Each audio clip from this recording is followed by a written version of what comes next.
Today I'm going to teach you how to do a couple different ways how to do a basic slip knot. So grab your yarn and let's get started. The first and most easiest way for me is to grab it with my thumb and fingers, wrap it around, and I have 2 loops on my fingers, pull it over, grab the bottom string and just lift it up and over the fingers. And you still have a loop on your fingers and a loop back here, so just grab your tail and your yarn and pull it tight. And then you can use the strand to adjust it.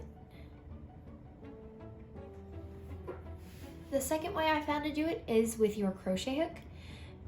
Put the yarn on your hook, twist your crochet hook twice, grab the yarn and pull it through as if to chain and pull it tight.